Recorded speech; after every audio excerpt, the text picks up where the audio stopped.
Hello, कहानियों की दुनिया से मैं मीरा वर्मा आप सबों के लिए लेकर आई हूँ फिर एक नई कहानी जिसका मैंने शीर्षक दिया है प्यार की जीत। प्यार की कोई परिभाषा या सीमा नहीं होती। सच्चा प्यार निश्चल और निस्वार्थ होता है। जिसे हम प्यार करते हैं उसकी अच्छाई और बुराइयों के साथ अपनाना पड़ता है। पर कभी कभी हम देखते हैं आपसी मेल जोल प्यार मोहब्बत सिर्फ आकर्षण तक ही सिमट कर रह जाता है। चलिए, हम दो प्यार करने वालों की दीवानगी सिर्फ कागज़ की नाव बनकर रह जाती है या फिर प्यार लौट कर आता है। आज मैं रितिका और रितेश की बातें कर रही हूँ। दोनों साथ साथ कॉलेज में पढ़ते थे। रितिका सुंदर होने के साथ नकचढ़ी भी थी। पहले पहल रितेश को ये बातें अच्छी नहीं लगती, पर उसके प्यार के गिरफ्त में फंस गया। कब फंस गया ये उसे भी पता न चला। उसी के ख्यालों में डूबा रहने लगा। उसकी हर बातें, हर अदायगी उसे भाने लगी। 2 दिनों से रितिका कॉलेज नहीं आ रही थी। रितेश ने देखा, अनजाने में ही दिल कुछ टटोलने लगा। मन बेचैन सा होने लगा। आकाश जमी सभी जगह उसकी आंखें रितिका को ही ढूंढ रही थीं। रितेश सोचता, मैं जो महसूस कर रहा हूँ क्या रितिका भी महसूस कर रही होगी, या मैं ही एक तरफा प्यार में समुद्र के गहराइयों में भावनात्मक स्थिति के हिचकोले खा रहा हूँ। रितेश सोचता था, वो मेरी भावनाओं को समझती होगी या नहीं। मुझे ये बातें जाननी होगी। 2 दिनों के बाद रितिका जब कॉलेज आई तो रितेश की बाँछी खिल गई। लपक कर रितिका के समीप जाकर पूछा, कहाँ थी 2 दिनों तक? कॉलेज क्यों नहीं आई? रितिका ने आश्चर्य से पूछा, क्यों, क्या तुम्हें कुछ काम था? रितेश अपने खालीपन में अखड़ता लाते हुए बोला, नहीं, मैं यूं ही पूछ रहा था। सर क्लास में न्यू चैप्टर पढ़ा रहे थे, तुम मिस कर गई। तुम्हें ज़रूरत होगी तो मैं दे दूंगा। रितिका ने कहा, क्यों, तुम्हें क्यों इतनी चिंता होने लगी? मैं अपनी फ्रेंड से ले लूँगी। रितेश उसे चुपचाप देखता रहा और रितिका हंसते हुए अपनी फ्रेंड के साथ आगे बढ़ गई। रितेश खड़ा होकर सोचने लगा, उफ, मेरी उतावलापन मुझे ही शर्मिंदा कर गई। पर प्यार तो धीरे धीरे परवान चढ़ता है। वही हुआ। पहले बेरुखी, कुछ नखरे दिखाना, ध्यान खींचना। रितेश कुछ भी कहता, हाँ या ना में जवाब देती। पर मन ही मन वह रितेश को पसंद करती थी, पर जताती नहीं थी। समय तो ठहरता नहीं। कॉलेज के दौरान दोनों में बातें तो होती थी, पर एक झिझक के साथ। समय के साथ दोनों करीबी महसूस करने लगे थे। कॉलेज के अंतिम वर्षों में दोनों लगाव के साथ सुकून भी महसूस करने लगे थे। परिपक्वता की कमी थी, एक उतावलापन में ठहराव की ज़रूरत थी, पर वो तो समय के साथ ही आता है।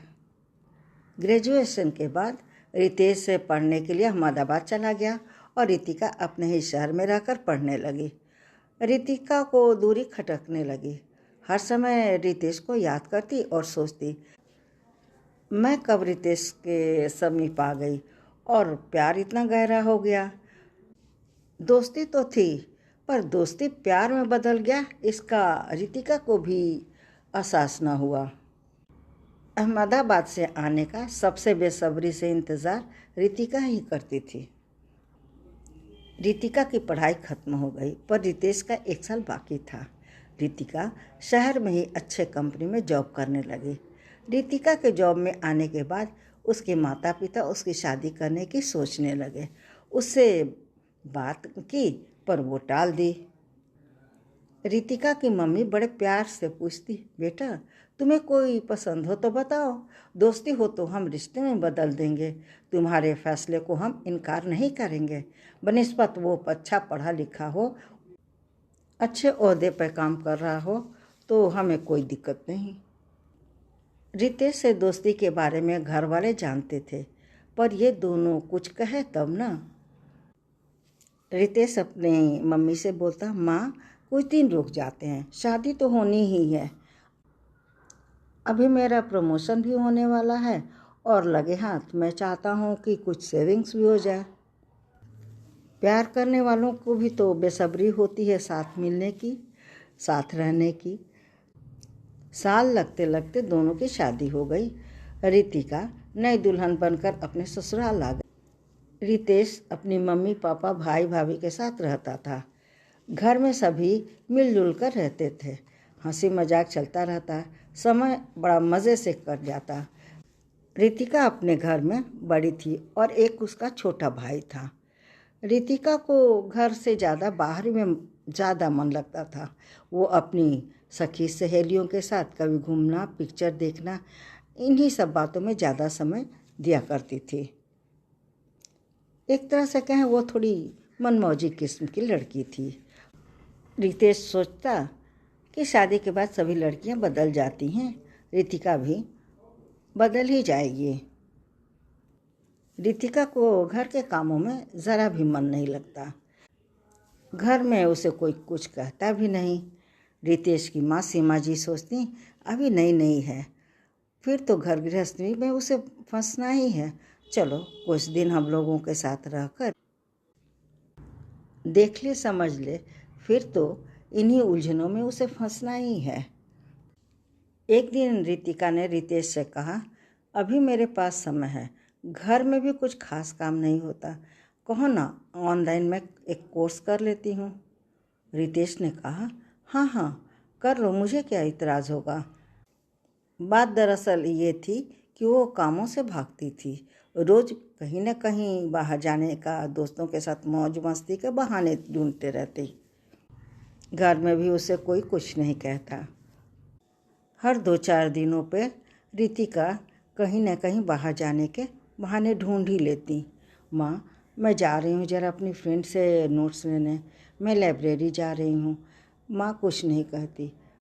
एक दिन सीमा जी ने उसे फ़ोन पे बातें करते हुए सुन ली। वो अपने दोस्तों से कह रही थी कि ठीक है, किस हॉल में मूवी है, मैं आ जाऊँगी। घर में ये बातें मैं ना रितेश को कहूँगी और ना मम्मी को ही। एक दिन सीमा जी ने रितेश से कहा कि बहू पढ़ाई कम, थोड़ा बाहर ज़्यादा निकलती हैं, थोड़ा उसे समझाओ ना। रितेश कहता, माँ मैं देर से आता हूँ ना, निकल जाती होगी अपने दोस्तों के साथ, आपसे तो कह ही जाती होगी ना। पर रितिका कभी सही बात नहीं बता के जाती थी, बस ये कहती थी कि मैं आ रही हूँ थोड़ी देर में।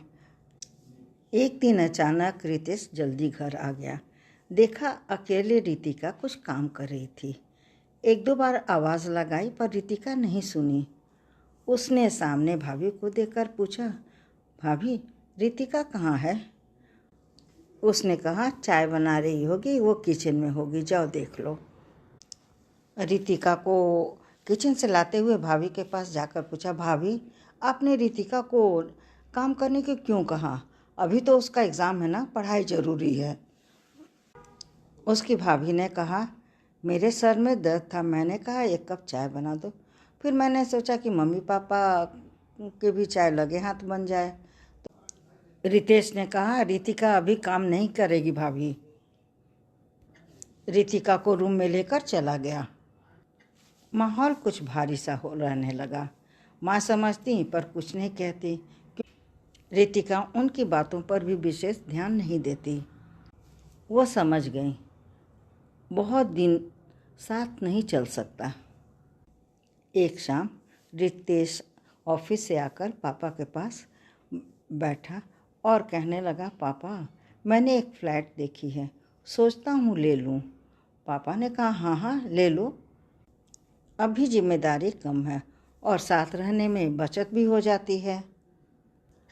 रितेश ने कहा, ठीक है कल चलकर देख लेते हैं, एक बार ले लूँगा और शिफ्ट भी हो जाऊँगा, आप दोनों भी मेरे साथ ही रहिएगा। आप दोनों कभी मेरे साथ, अगर इच्छा होगी तो कभी भैया के साथ भी रह लेंगे। मुकुंद जी समझ गए। ये साथ न रहने का बहाना ढूंढ लिया है। उन्होंने कहा, जिसमें तुम राजी खुशी हो, मेरी सहमति उसी में है। पर मेरा ये घर, मैं अपने घर को टुकड़ों में नहीं बांट सकता और न मैं अपने को बांटने दूंगा। रितेश का यह व्यवहार उन्हें अच्छा तो नहीं लगा, पर उन्होंने कुछ नहीं कहा। कुछ दिनों बाद रितेश रितिका नए घर में शिफ्ट हो गया। बहुत ज़ोर देने पर रितेश के मम्मी पापा कुछ दिनों के लिए उसके पास रुक गए। पहली बार ऐसा हुआ था कि रितेश के भैया और भाभी दोनों अकेले थे और उन्हें अकेलापन ये काट रहा था। रितिका नए घर में आकर सुकून और स्वतंत्रता महसूस कर रही थी। चार आंखें जो उसे खटक रही थी, अब उसका डर नहीं था। दिनचर्या, खान पान तथा सजावट बिना किसी हस्तक्षेप के हो रहा था। अपने निर्णयों की स्वतंत्रता उसे काफ़ी भा रही थी। ससुराल के पारंपरिक हस्तक्षेप से मुक्त अपनी दुनिया थी। रितिका को खुश देख रितेश कुछ हल्का महसूस कर रहा था। एक दिन रितेश ने कहा, इस बार सैलरी मिलने पर चलकर हम लोग घर के लिए कुछ सामान ले लेते हैं। सुबह जाते वक्त रितेश ने रितिका से कहा, आज शाम को चलकर एक अच्छी सी सोफ़ा ले लेते हैं। रितिका प्यार भरी नज़रों से देखती हुई बोली, ठीक है, बस मैं तैयार रहूँगी बॉस। अपना खुद का कोना सजाने का उत्साह और उमंग संतोषजनक तो होता ही है, उसकी अनुभूति भी अलग होती है। रितेश के ऑफिस आने के बाद जैसे ही रितिका मोबाइल हाथ में लिया, तभी उसकी मम्मी का कॉल आ गया। बातों बातों के दौरान उसने बताया कि आज वह अपने घर के लिए कुछ सामान लेने जा रही हैं। उन्होंने कुछ कहा नहीं और समय पूछकर फ़ोन रख दी। रितिका सोचने लगी, उसकी मम्मी इधर उधर की बातें कर फ़ोन रख दी, फिर अपने लिए चाय बनाने किचन में चली गई। शाम के वक्त जब कॉल बेल बजी तो वो हैरान रह गई। इस समय कौन आया होगा? दरवाज़ा खोला तो सामने उसने मम्मी पापा को देख हैरान रह गई। आश्चर्य से पूछा, आप दोनों यहाँ इस समय? उन्होंने कहा, बेटा, तुम्हारी मम्मी ने कहा आज तुम सब बाजार जाने वाले हो ना, हमने सोचा चलो हम भी चलकर देखते हैं दामाद जी की चॉइस कैसा है। शाम को रितेश घर आया तो उन लोगों को देख रितिका से कहा, आज का प्रोग्राम कैंसिल कर देते हैं, मम्मी पापा आए हैं ना, फिर कल चलते हैं। रितिका की मम्मी ने कहा, नहीं नहीं, चलो चलो, हम सब भी साथ ही चलेंगे, थोड़ी हमारी भी आउटिंग हो जाएगी और लगे हाथ हम देख भी लेंगे कि तुम्हें लेना क्या है। फिर चारों इकट्ठे ही बाज़ार के लिए निकल गए। पहली साजो सामान में उन लोगों ने सोफ़े के दुकान में गए। बजट डिज़ाइन देखते हुए देर हो गई, फिर भी एक पसंद आया। Sofa, centre table, dressing table का ऑर्डर दिला गया। जब पेमेंट करने की बारी आई तो रितेश ने जैसे ही अपना कार्ड निकाला, रितिका के पापा ने कहा, मैं कर देता हूँ। रितेश झिझकते हुए कहा, मैं करता हूँ ना, पर वे नहीं माने और सबका उन्होंने पेमेंट कर दिया। रितेश समझ गया रितिका ने ही बताया होगा, तभी वो लोग साथ आने का प्रोग्राम बनाया होगा। अब तो वो रोज़ का हिस्सा बन गया। जब ही रितेश लौटता, घर आकर देखता एक नई चीज़ आई दिखती। रितेश ने पूछा, तुम्हें पैसे किसने दिए? ये सारी चीज़ें रोज़ तुम मेरे बगैर कैसे खरीद लाती हो? मेरी पसंद को भी तो शामिल करनी चाहिए। रितिका इतराते हुए कहा, मैं कहाँ से लाऊंगी, ये तो मम्मी पापा भेज देते हैं। मम्मी पापा मेरी चॉइस पूछा था, मुझे क्या पसंद है। रितेश झल्लाते हुए बोला, ये उनका घर नहीं, ये मेरा घर है, यहाँ मेरी चॉइस होनी चाहिए। इतनी बेरुखी वाले प्रश्न की रितिका को आशा नहीं थी। रितेश को चुपचाप बैठे देख बोली, अच्छा ठीक है ना, अभी मना कर दूंगी, अपना मूड ठीक कर लो, मैं चाय बना कर लाती हूँ। मना करने के बावजूद भी रितेश ऑफिस से आकर देखता कभी कपड़े, कभी कुछ बना हुआ सामान, कुछ घरेलू सामान रितिका की मम्मी लेकर आ पहुँचती। उनका रोज़ का आना उसे खटकने लगा। शाम को वो अपनी मम्मी पापा से मिलने जाने का प्रोग्राम बनाता, पर उन्हें आया देख वो रोज़ प्रोग्राम कैंसिल कर दे रहा था। सारा प्रोग्राम चौपट हो जाता, क्योंकि वो मम्मी को बोल चुका होता था कि हम लोग शाम को आ रहे हैं। फिर मना करना, उसका मन भारी हो जाता। कभी कभी उन्हें छोड़ वो अकेला ही चला जाता। फिर आने के बाद रितिका से झगड़ा शुरू हो जाता। एक दिन तो हद ही हो गई। रितेश ने कहा रितिका को कि कल तुम कुछ प्रोग्राम मत बनाना, क्योंकि कल मम्मी का बर्थडे है और हम लोग सुबह ही वहाँ चलेंगे। रितिका ने कहा कल कैसे जा सकते हैं? रितेश ने पूछा क्यों? अरे कल बड़े पापा ने हमें बुलाया है। रितेश झुंझलाते हुए पूछा क्यों, क्या बात है? रितिका पास आते हुए कहा कल यूं ही पूजा रखा है, उसके बाद घर के लोगों का गेट टुगेदर है, अब जाना तो होगा ही। इतने दिनों बाद उन्होंने हमें बुलाया है और हम मिले भी नहीं हैं शादी के बाद। रात को रितेश बिना कुछ कहे सोने चला गया। सुबह उठा तो वो कुछ अनमना सा था। उसने रितिका से पूछा तुम मेरे साथ चलोगी या मैं चला जाऊं? तुम बड़े पापा के घर चली जाओ, दोनों जगह हो जाएगा। रितिका ने कहा ऐसा थोड़े ना होता है, दोनों दो जगह जाएं, अकेले जाऊंगी तो वे क्या कहेंगे? रितेश ने कहा झूठ बोलने की क्या ज़रूरत है, सच बता देना, मैं भी सच कह दूंगा। रितिका मुंह बनाए तैयार होने लगी। गुस्से में एक सलवार सूट पहन लिया। रितेश ने कहा ढंग से कपड़े तो पहनो, एक अच्छी सी साड़ी ले लो। इस बात पर भी दोनों की काफ़ी बहस हुई। रितेश गुस्से में गाड़ी की चाबी लेकर क्या कहकर निकल गया कि तुम रहने दो, मैं अकेला ही चला जाऊंगा, और चला गया। रितेश की माँ सीमा जी ने पूछा अरे बहू को साथ नहीं लाए? उसने कह दिया कि उसके बड़े पापा के घर पूजा है और साथ में गेट टुगेदर है, इसलिए मैं अकेला ही चला आया। रितेश के जाने के बाद रितिका कुछ देर यूं ही गुमसुम बैठी रही। फिर मम्मी से बात कर फ़ोन लेकर बैठ गई। यही सोचती रही अपने घर को रितेश इतना क्यों तवज्जो दे रहे हैं, मैं क्या कुछ नहीं हूँ? थोड़ी देर बैठने के बाद उठकर उसने अपने लिए चाय नाश्ता तैयार की। अब फिर जाने की तैयारी करने लगी। कैब लेकर मम्मी के घर चली गई। माँ बेटी की सलाह ही तो काम कर रही थी। वहाँ पहुँचकर पापा ने देखा रितिका अकेली आई हो तो उन्होंने आश्चर्य से पूछा क्यों, तुम अकेली क्यों आई हो, रितेश कहाँ है? रितिका ने सारी बातें उन्हें बताईं। उसके पापा ने कहा बेटा तुम्हें उसके साथ ही जाना चाहिए, फिर वहाँ कल चली जाती। 2-4 दिनों तक दोनों ठीक रहते, फिर वही आपसी लड़ाई शुरू हो जाती। माँ का इंटरफेरेंस कम नहीं होता और एक विषय बन चुकी थी माँ। उन्हें देखते ही रितेश भड़क जाता। मोह में लिपटी माँ चली ही आती। अब दोनों का लड़ाई का एक विषय बन चुका था। एक दिन रितिका की माँ ने देखा दोनों को चुपचाप बैठे, समझ गई कि जरूर दोनों में कुछ हुआ है। जब भी आती कुछ लेकर ही आती। इस बार 2 चादर लेकर आई थी और रितेश को दिखाती हुई बोली कैसी है, मुझे तो अच्छी लगी इसलिए 2 ले लिए हैं। उनके जाने के बाद रितेश ने पूछा तुमने मंगवाई थी ये चादर? रितिका ने कहा मैं क्यों मंगवाऊंगी, वो तो जब भी आती हैं कुछ न कुछ लेकर ही आती हैं।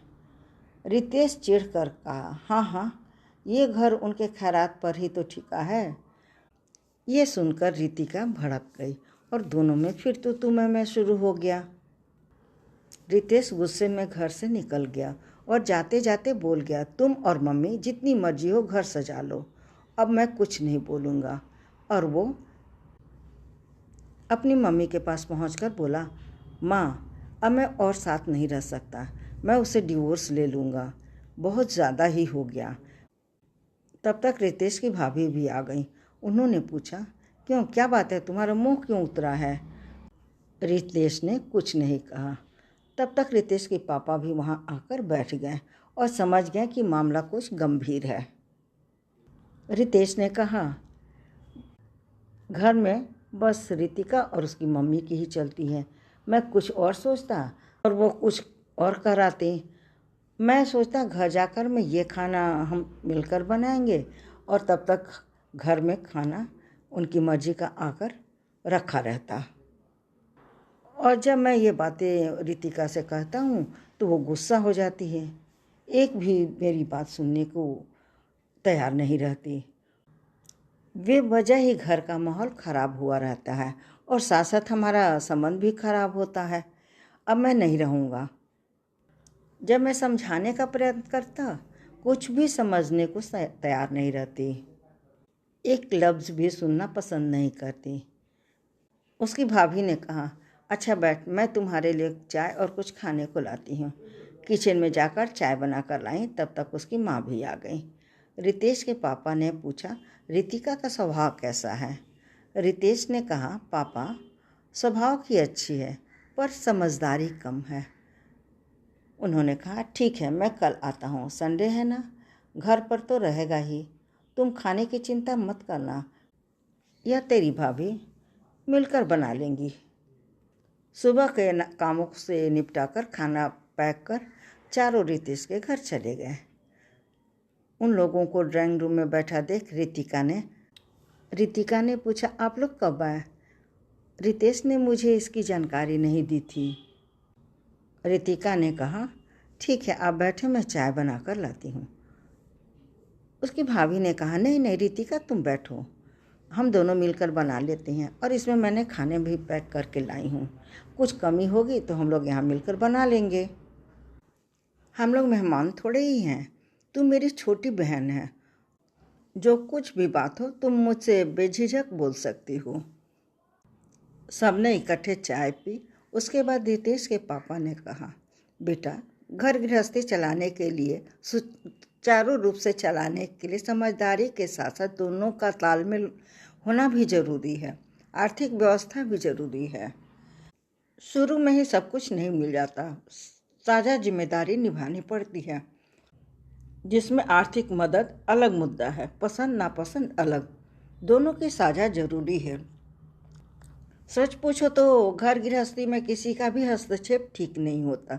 ये बातें सुनकर रितिका रितेश की तरफ देख समझ गई कि ये जाकर जरूर सब कुछ बता आया है, और बोली, पापा जी, आपके कहने का मतलब मैं समझ गई, पर मेरी बात को भी थोड़ी सुनिए। रितेश को समझनी चाहिए, लड़की के माँ बाप लड़की को सब कुछ देना चाहते हैं जो आज तक चलता आया है, जिसे हम दहेज कहें या कुछ और। दहेज नहीं, बल्कि एक चलन, एक परंपरा वो लोग निभा रहे थे। मेरे मना करने पर भी मम्मी बोलती, अरे अभी दे रही हूँ, बार बार थोड़ी ही दूंगी। उनका भी कहना मुझे ठीक लगा। शुरू शुरू में आर्थिक समस्या तो रहती ही है। मैंने भी सोचा मम्मी जो कर रही हैं वो तो बड़ा मददगार साबित हो ही रहा है। रितेश इसे निश्चिंत भी रहेंगे। कम से कम एक तरफ से तो निश्चिंती हो रही थी, और खाली घर अच्छा भी नहीं लगता। अभी हमने सोचा पसंद नापसंद की बातें छोड़ देते हैं, फिर हम लोग कुछ दिनों के बाद अपनी पसंद की चीज़ें ले लेंगे। रितिका ने कहा, हाँ, ये जरूर था कि मम्मी का झुकाव थोड़ा ज़्यादा था या लगाव कुछ ज़्यादा हो गया था, इसलिए हमारे रिश्ते में विश्वास, मतभेद, दूरी सब बढ़ गया। यद्यपि पापा मना करते थे, कहते थे कि पैसा दे दो, बच्चे अपनी पसंद के ले लेंगे। तो मुझे लगता था कि शायद रितेश पैसा भी लेना पसंद ना करें, इसलिए मैं उनकी खुशी को भी जाया नहीं करने देना चाहती। मैं सोचती चलो अभी की समस्या हल हो गई, बाद में देखी जाएगी। बाजार में समय समय पर डिज़ाइन के आते रहते हैं। इस बार रितेश की मम्मी ने कहा, बेटा, ज़्यादा दखल अंदाजी रिश्ते में दरार पैदा करती है। कारण यह होता है कि जब तीसरा आदमी निर्णय लेने लगता है, तब आपसी मतभेद के साथ साथ निर्णय लेने की क्षमता भी कम हो जाती है। घर की छोटी छोटी बातें मैके में नहीं बतानी चाहिए। न तुम गलत हो, न तुम्हारी मम्मी। बस तुमने अपने मन में रितेश के फायदे की बात सोची और उसे सही ढंग से उसके सामने कह न सकी। मम्मी पापा बच्चे की परवाह तो करते ही हैं, पर फिक्र में सब्र करना भी भूल जाते हैं। शुरू शुरू में आर्थिक तंगी तो रहती ही है, समय की मांग होती है। समय के अनुसार अपने बच्चे को थोड़ी मदद करना चाहते हैं। हमारे समय में हम घर या गाड़ी कुछ उम्र होने के बाद लेते थे, लेकिन आजकल के बच्चे ये सारी सुविधाएं तुरंत पाना चाहते हैं, जिसके कारण वो थोड़े परेशान तो रहते ही हैं। फिर उन्होंने कहा, छोड़ो इन सब बातों को, मुझे लग रहा कि अब तुम भी समझ गई होगी। और रितेश, उतावलेपन में कोई निर्णय न लिया करो। इन्हीं सब बातों में शाम हो गई। रितेश ने कहा, निहारिका, तुम रितिका के साथ जाकर चाय बना लो। और रितेश ने कहा, ठीक है, मैं कुछ खाने के लिए लाता हूँ। रितेश की भाभी जब निहारिका चाय बना रही थी तो रितिका उनसे नज़रें नहीं मिला पा रही थी, उसे थोड़ी शर्मा रही थी। रितेश की भाभी समझ गई। उन्होंने कहा, अरे तुम्हें मुझसे शर्माने की कोई ज़रूरत नहीं है। मैं तुम्हें अपनी छोटी बहन मानती हूँ और मानती आऊँगी। तुम सहज हो जाओ मेरे साथ और तुम जो भी बात हो मुझसे खुलकर कहो। चाय पीने के बाद वे सब चले गए और कुछ देर तक रितेश गुमसुम सा बैठा रहा और रितिका भी कुछ न बोल सकी। फिर रितेश ने ही कहा, Ritika, I am sorry. Ritika ने कहा, क्यों, क्या बात है? तुम्हारी अंदर की भावनाओं को मैं नहीं समझ सका, पर कुछ ज़्यादा हो रहा था, इसलिए मुझे खटक रहा था। चलो, मैं खुश हूँ क्योंकि मेरा प्यार लौट आया है। रितिका ने कहा, हाँ, अब मैं कभी भी मम्मी को अपने घर में इंटरफेयर नहीं करने दूंगी। हाँ, उन्हें डायरेक्ट तो मना नहीं कर सकती, फिर भी मैं उन्हें समझा दूंगी। तुम निश्चिंत रहो। फिर दोनों एक दूसरे को देखकर मुस्कुरा दिया। ये कहानी बस यहीं तक। ये कहानी आपको कैसी लगी ये हमें ज़रूर बताएंगे और इस चैनल को लाइक, शेयर और सब्सक्राइब करना भी ना भूलें।